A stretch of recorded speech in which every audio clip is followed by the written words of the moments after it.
Bonjour, c'est Damien. Je suis très content de vous retrouver pour vous parler d'un nouveau thème, celui de la loi d'attraction. La lecture de ce chapitre est prévue via 2 audios. Dans cet audio, je vais vous lire la première partie, qui est en quelque sorte une présentation. Je vous explique quel est le principe de la loi d'attraction et sur quoi repose-t-elle. Il y aura d'autres thèmes où il y aura au moins 2 audios, car de nombreux chapitres contiennent des sous-chapitres. Comme vous vous en doutez, cette division a pour but de faciliter la compréhension de ce que j'ai souhaité développer. Dans le prochain audio, vous retrouverez donc la suite, qui comprend 2 sous-chapitres, Maîtriser sa vibration et notre pouvoir créateur. Je vais maintenant commencer la lecture et je vous souhaite une bonne écoute. L'être humain est un système énergétique qui émet constamment de l'énergie en direction de l'univers. Et cette énergie est déterminée notamment par notre état émotionnel. Le principe de la loi d'attraction est la prise de conscience que ce que nous pensons, ressentons et disons sont des vibrations et des intentions que nous envoyons à l'univers, que notre état vibratoire attire le même genre d'énergie. Cela signifie que l'univers réagit en fonction de notre vibration, qu'une personne qui émet des vibrations positives attirera à elle les circonstances les plus favorables. C'est la loi de cause à effet qui se joue à un niveau au-delà de l'humain.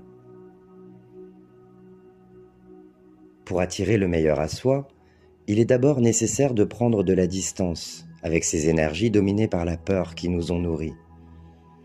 C'est pourquoi il est important de lâcher prise des pensées concernant les difficultés de la vie et de cette énergie fondée sur l'ego, celle avec laquelle nous nous sommes familiarisés. Ayez conscience que chaque pensée a une importance et qu'elle crée. Apprenez à maîtriser vos pensées négatives et essayez de les diriger dans un sens plus positif, car vous créez aussi pour vous-même et pour le monde en recevant le résultat de vos pensées. Prenez conscience du pouvoir de la pensée, de l'intention, mais surtout que l'amour est une force créatrice qui vient du plus profond de notre être. Selon le principe de la loi d'attraction, notre rôle est de concentrer nos pensées sur ce que nous voulons en étant parfaitement clairs dans notre esprit. Nos sensations et nos émotions sont souvent liées à nos pensées, et l'univers ne répond complètement qu'à ce que nous pensons et ressentons. Il faut vraiment prendre conscience de cette réalité énergétique invisible, car ce sont nos émotions qui donnent forme à nos expériences. Les émotions positives indiquent que nos pensées sont bien en alignement avec ce que nous voulons, alors que les émotions négatives sont là pour nous guider et nous dire que nos pensées ne sont pas en alignement avec ce que nous voulons vraiment. Ce sont ces pensées limitantes qui nous invitent à dépasser ces dualités intérieures. Et cela ne peut être défait que par une modification dans notre conscience. Pour attirer quelque chose dans notre vie, c'est sur ce champ d'énergie invisible que nous devons agir, au moyen de nos pensées, de nos intentions et de nos émotions. La visualisation créatrice et les affirmations positives sont de bons outils pour manifester ce que vous voulez avec la loi d'attraction. Elles ne sont efficaces que quand la vibration du cœur y correspond. Donc utilisez-les avec la conscience qu'elles généreront automatiquement un résultat. Ressentez votre énergie, tous vos sentiments, et faites-vous confiance. Portez toute votre attention sur ce que vous souhaitez avoir dans votre vie. Si vos pensées restent bloquées sur le fait que vous n'avez pas réalisé un souhait, alors la loi d'attraction sera cohérente avec cette image d'échec. Il est donc primordial d'être en harmonie avec ce que vous désirez obtenir. En fait, tout est une question de ressenti. Il ne suffit pas de demander, car si l'énergie n'émane pas du cœur, alors les pensées restent sans reflet. Recentrez-vous et visualisez votre futur. Créez-le dans votre esprit comme s'il était déjà réel, en le vivant émotionnellement. Visualisez et ressentez cet objet du désir. Il est à vous. Si vous utilisez la loi d'attraction, vous ne pouvez attirer à vous que ce qui est en accord avec votre être véritable. Donc si vous tentez d'obtenir quelque chose dont votre âme n'a pas besoin, alors vous ne l'obtiendrez pas. La loi d'attraction n'est pas que la pensée. C'est aussi notre ancrage et notre capacité de création, selon les potentialités et les désirs de notre âme. Donc elle ne peut pas fonctionner si vous essayez d'aller dans une direction qui n'est pas en accord avec votre moi profond. Si c'est l'ego qui vous pousse à l'utiliser au détriment de votre être et de ce qui doit vibrer avec vous pour votre évolution. Vous êtes libre d'utiliser les moyens les plus lumineux pour aller vers ce devenir que vous espérez, mais le plus important est d'exprimer votre véritable vibration, celle qui vous ramène toujours vers votre essence. Il faut donc revenir à l'essentiel, au cœur de soi-même. Vous serez dans la meilleure énergie pour attirer à vous tout ce dont vous avez besoin pour votre évolution si vous suivez les désirs de votre cœur en allant au plus profond de vous-même. Le premier pas à faire est de développer une relation d'amour avec soi-même. Car ce que nous cherchons à avoir ne pourra venir que de l'intérieur. C'est pourquoi il est important de créer notre réalité à partir du cœur, pour recevoir le meilleur pour soi. L'important est de faire en sorte de rester centré dans le cœur, peu importe les circonstances. Il ne faut pas chercher à ressentir continuellement des émotions positives, mais simplement parvenir à être dans l'acceptation et la compréhension, et donc dans l'ouverture de cœur, afin de comprendre les expériences que nous vivons. Nous sommes sur Terre pour exprimer pleinement qui nous sommes.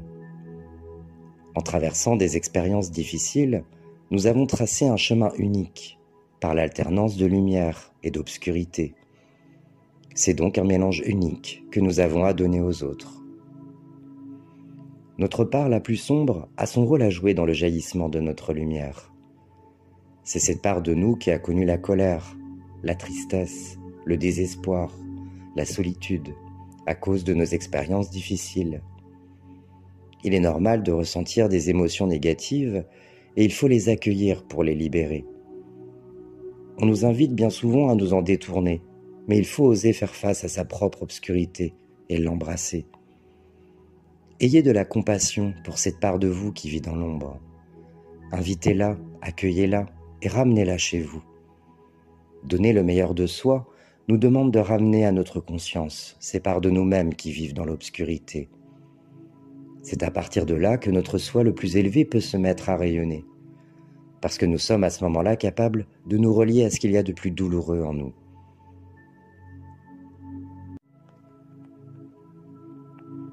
En chacun de nous se trouve un enfant qui a besoin de guérir.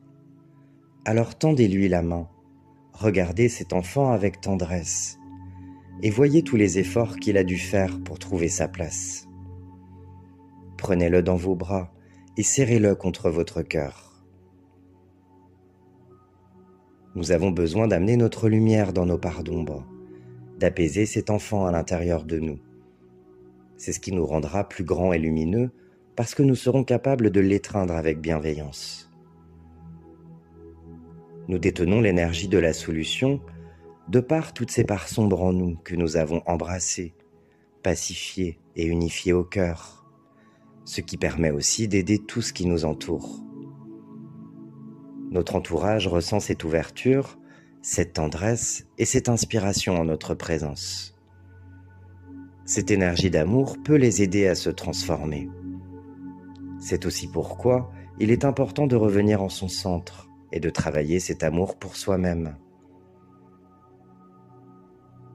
Le chemin spirituel est un chemin de responsabilité et d'équilibre qui demande d'être transparent à soi. Acceptez toutes les parts de vous-même, mais ne vous laissez pas diriger par les émotions qui vous submergent et qui peuvent entraver votre liberté intérieure. Il est humain et normal de ressentir parfois de la colère, de la tristesse, mais on peut aussi essayer de changer d'angle de vue en sortant de la plainte, en cessant d'accuser les autres. C'est dans la tourmente qu'il faut revenir en son centre pour comprendre quelle est notre responsabilité et surtout comprendre que tout ce que nous ressentons nous appartient, que c'est donc nous qui l'avons créé en nous-mêmes.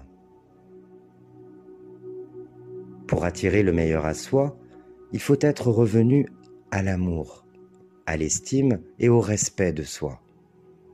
Et cela ne vient et n'arrive que par un travail intérieur. Il est de notre responsabilité d'entrer à l'intérieur de nous-mêmes pour libérer ce qui a besoin de l'être, pour transmuter souffrance en amour. Il n'est pas question de réprimer nos émotions, de forcer le négatif à aller dans nos parts inconscientes et à conditionner l'esprit conscient avec des pensées positives. Acceptez qui vous êtes à chaque instant. Incarner vos émotions permet à votre être de les vibrer intensément et de les libérer, alors que refouler tous vos inconforts les laisse en suspens jusqu'à ce qu'ils puissent être vécus. En laissant consciemment vos émotions vous habiter, vous pourrez ensuite faire la distinction et différencier vos ressentis de votre être véritable. Vous remarquerez que vous êtes capable de laisser votre ressenti s'en aller plus facilement. Les émotions négatives doivent d'abord être acceptées, pour ensuite être libérées par la lumière de notre conscience. Elles ne doivent pas être réprimées par des idées positives. Dans cette conscience, nous vivons la plus naturelle des existences. Nous acceptons qui nous sommes en totalité. Et nous n'essayons pas de contrôler ou de fuir la réalité. C'est donc à cet instant que nous sommes présents à la réalité telle qu'elle est sans nous juger, sans vouloir lutter contre elle. Dans la tourmente, rien ne nous empêche de ressentir des émotions positives en ayant des pensées qui nous procurent de la joie dans l'instant, tant que ce n'est pas une fuite de nous-mêmes. Il est essentiel de rester dans une conscience libre de choix. Trop souvent, nous nous focalisons sur l'extérieur, en oubliant que le plus important est notre monde intérieur. Les images que nous entretenons dans notre esprit, les émotions qui s'y rattachent et que nous pouvons ressentir sont tout aussi réelles que le monde extérieur, que ce que nous pouvons voir et toucher. Aller vers l'intérieur de soi-même, vers sa lumière, c'est ressentir tout son amour. Pour le ressentir pleinement, nous devons nous recentrer, souvent être seuls avec nous-mêmes, pour retrouver notre propre monde et notre réalité. On le fait tous, mais souvent ce sont nos peurs qui prennent le dessus. C'est le jeu du mental. Il a d'ailleurs souvent besoin de voir pour croire. Il faut donc s'en détacher, d'où le fait que beaucoup pratiquent la méditation. Être seul reste une forme de liberté. Apprenez à aimer passer du temps seul avec vous-même. Je vous assure, il y a de quoi s'occuper. En étant seul, on est libre de créer ce que l'on veut, d'extérioriser les émotions que l'on ne s'autoriserait pas à vivre pleinement devant les autres. C'est pour moi la seule manière de se découvrir véritablement, même si sans l'autre, nous ne sommes rien. C'est donc une question d'équilibre à trouver entre le retour vers soi et l'ouverture sur le monde. Tout un univers. L'ouverture à soi et au monde est essentielle, mais c'est surtout en étant seul et recentré que l'on peut faire face à ses ombres, transmuter, se transcender et retrouver sa lumière, pour ensuite partager ce que nous avons de plus beau et faire vibrer le monde. Je vais vous faire rentrer dans mon monde. J'agis souvent et vis les choses comme un enfant. Je m'amuse et je crée. Je m'invente des histoires, des personnages, des situations. J'entame un dialogue intérieur, même à voix haute. Je vis l'émotion que j'ai envie de vivre, tout simplement. Je pense souvent à mon papa décédé. Parfois, j'ai envie de ressentir la souffrance passée, car j'ai conscience que je l'ai dépassée.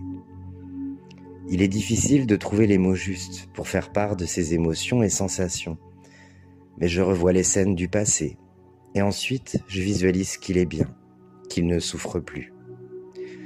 Je ne suis pas forcément en peine, mais je me transcende. Je visualise et je ressens. Nous parlons sur un banc. Il y a un peu de vent, des arbres et du soleil. Je lui demande s'il est fier de moi, et il me dit que oui. Je lui réponds que je le sais déjà. Est-ce que c'est réel ? Oui, pour moi c'est bien réel. Ce n'est pas parce que je suis médium canal, car je l'ai toujours fait avant de prendre conscience de ma médiumnité. Justement, cela m'a ouvert les portes. Cela m'a permis de libérer certaines énergies quand je souffrais. À ce moment-là, je ne sais pas si c'est le fruit de mon imagination et s'il me parle vraiment, mais je ressens beaucoup d'émotions. Je les vis intensément, les larmes coulent, je ressens de l'amour et c'est tout ce qui compte pour moi. Mon papa est bien vivant dans mon cœur. C'est aussi à cet instant que je perçois la lumière. Je laisse le vent emporter tout et je continuerai de vibrer et de chanter pour toi, mon papa.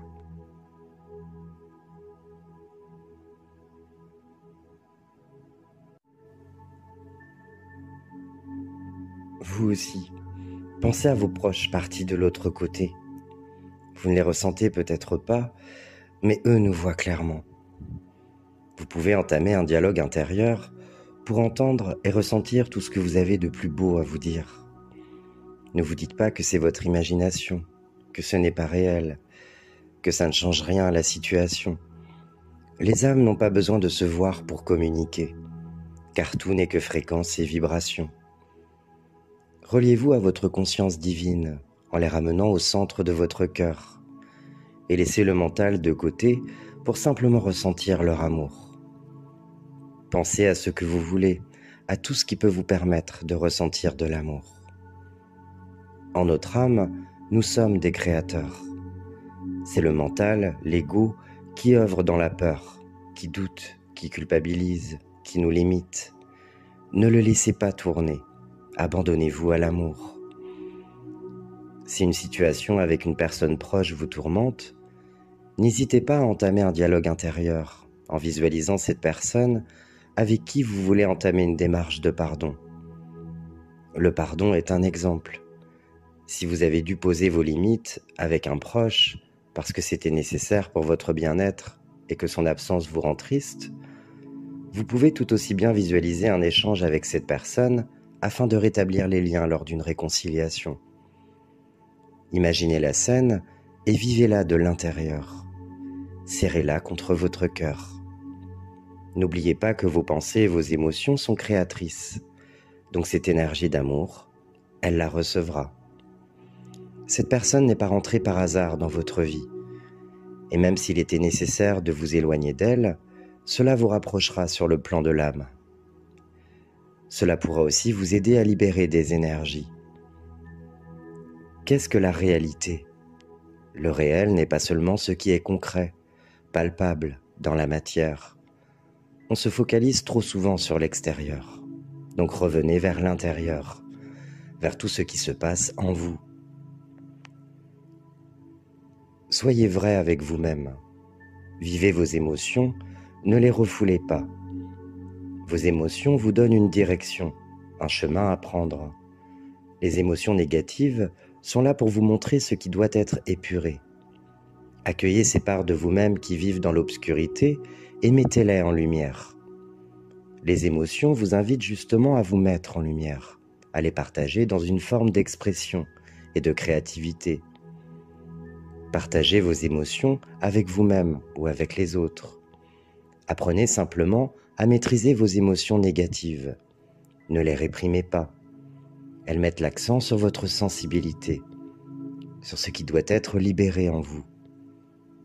Voyez cela comme un beau défi qui peut vous permettre d'avoir une meilleure connaissance de vous-même. Derrière une émotion négative se cache une envie d'avancer sur un autre chemin, celui de l'amour et la compréhension. Revenez vers vous profondément et vivez l'émotion intensément. Provoquez-la s'il le faut. N'ayez pas peur de faire remonter certaines émotions à la surface, en conscience, au risque qu'elles se cristallisent en une énergie polluante. Toutes les émotions que vous refoulez dans votre fort intérieur, parce que vous n'arrivez pas à les exprimer, peuvent se fixer dans différentes parties de votre être, provoquant des symptômes physiques. Soyez à l'écoute de votre corps pour mieux vous connaître et vous aider à libérer. Ayez de la compassion pour ces parts de vous qui ne demandent qu'à voir la lumière. Exprimez vos émotions par amour pour vous-même. Elles vous rendent plus humain, plus vrai, et vous rapprochent encore plus de ce que vous êtes en votre essence. Vivez-les dans la compassion avec vous-même. Puisez dans la force qui vit sous vos écorces pour aller au-delà d'elles et revenir à leur source. Laissez-vous aller et entamez ce dialogue avec cette part de vous qui ne demande qu'à retrouver la paix et la sérénité. Toutes les émotions sont porteuses d'un message. Cherchez d'où il vient et écrivez une autre histoire, votre histoire. Vous pouvez changer le cours des choses grâce à elles. Elles doivent simplement vous inviter à faire ressortir ce qu'il y a de plus beau en vous. Toutes vos émotions sont la porte d'accès à ce qui vous mène à cette plus belle partie de vous. Vous pouvez avancer sur un autre chemin en les acceptant et en les libérant dans la lumière. C'est ainsi que vous vous retrouverez et que vous pourrez éclairer tout ce qui vous entoure.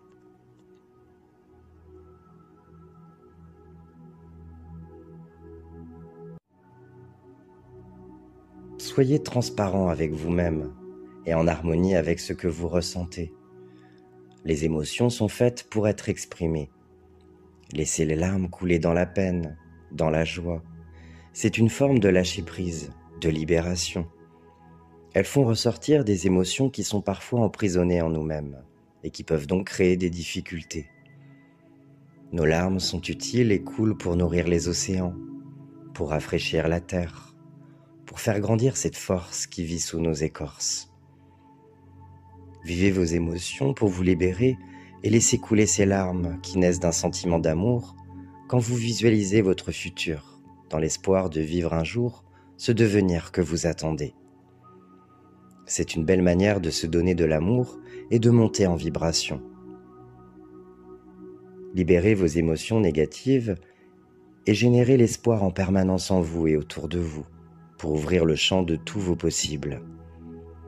Il faut juste trouver un équilibre entre les émotions négatives que nous pouvons ressentir à travers nos expériences, en comprendre l'origine et les transmuter, et choisir avec discernement les émotions qui nous font vibrer. Acceptez les émotions qui peuvent vous submerger et n'oubliez pas que vous êtes un créateur, que vous pouvez faire naître en vous toutes les émotions que vous voulez en créant votre réalité dans votre esprit pour ressentir tout cet amour qui vous anime. Il faut accepter sa situation, mais tant que l'espoir n'est pas une fuite et nous permet de cultiver cette émotion d'amour, nous pouvons donc le générer en permanence. C'est aussi ce qui nous maintient dans la foi et dans ce devenir que nous espérons. Rien n'est permanent, rien n'est jamais acquis. Tout est sujet à changement et variation. Tout peut changer. Tout peut basculer du jour au lendemain vers un miracle. La clé est simplement de cultiver en nous cette émotion d'amour et d'ouverture de cœur, pour attirer à nous ce qui est essentiel à notre équilibre et pour nous accomplir. Lorsque nous sommes dans l'acceptation de ce que nous vivons et ressentons, que nous laissons rayonner notre lumière intérieure dans ce devenir que nous espérons, que nous ouvrons notre cœur et que nous donnons à partir de notre cœur, nous nous autorisons à être complètement nous-mêmes. Lorsque nous faisons don de nous-mêmes de façon aussi ouverte et libre, nous pouvons ressentir cet amour et cette sécurité que nous avons gardé en notre âme. C'est cette sensation d'être chez soi, relié à soi-même, sachant qu'en profondeur, notre être est toujours relié au tout. Nous sommes chez nous et en même temps avec l'univers. Il n'y a alors aucun jugement porté sur nous-mêmes ou sur les autres, et nous retrouvons le sens de l'unité. C'est en osant être vrai envers nous-mêmes, en vivant nos émotions sans nous laisser submerger par tout ce qui peut nous limiter, et en exprimant le meilleur de nous, que nous attirons de bonnes choses dans la vie. Celle-ci vous dira oui de tout cœur, si vous dites oui à la vie sans restriction. Donner le meilleur de soi implique toujours le fait de recevoir le meilleur pour soi. C'est simplement dire oui à soi-même en s'acceptant totalement et en s'autorisant à recevoir tout ce dont on a besoin pour nous épanouir et rayonner. C'est ce sentiment de ne plus être séparé du tout.